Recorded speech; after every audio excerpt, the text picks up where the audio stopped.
Psychedelics are a large group of compounds, many of which are found in plants. There's one we know from an animal source. Many are synthetic or semi-synthetic drugs. They fall into two chemical families with very distinctive molecular structures. Ketamine is not a psychedelic, even though many people call it that. Cannabis is not a psychedelic. Doesn't have any chemical resemblance to that. MDMA is part of that chemical family related to mescaline, but its effects are not typical of psychedelics. It has a unique effect that makes people emotionally open. I think it is a very useful substance. I guess I would call it a psychedelic, but it's not a classic psychedelic in terms of the perceptual changes that it causes. One fact about this group of compounds is they are strikingly non-toxic physically, much as with cannabis. That's just not an issue, physical toxicity. The main dangers are psychological. And those are almost entirely results of set and setting. That is the expectation of the person taking them and the physical environment in which they're taken. So, to put it in a very crude way, if you take a very high dose of LSD on a New York subway on a day when you're feeling anxious, you're likely to have a bad trip.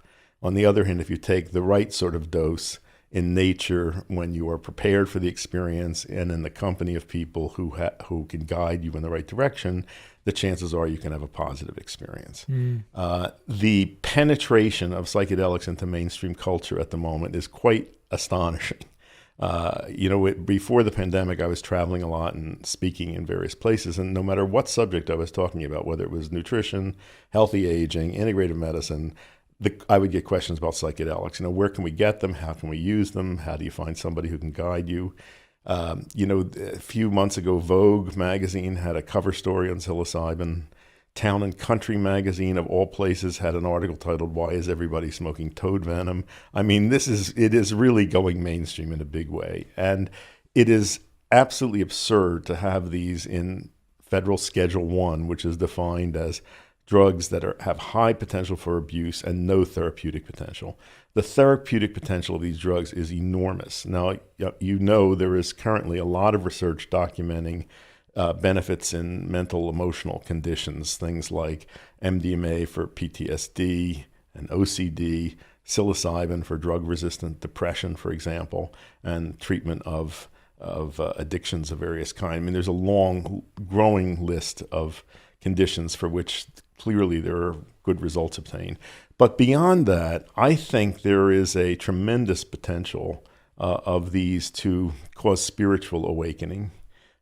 Some of that has been documented at the Johns Hopkins Center for Psychedelics, which is really good. I mean, a single experience with psilocybin in people who had no sense of a spiritual dimension to life suddenly are aware of that. In my own, experimentation with them, I have had very profound realizations that my consciousness extends to everything, that everything out there is conscious, not just animate objects, but rocks and everything. And that same, whatever that is, it's in me, it's in everything, it connects me with everything.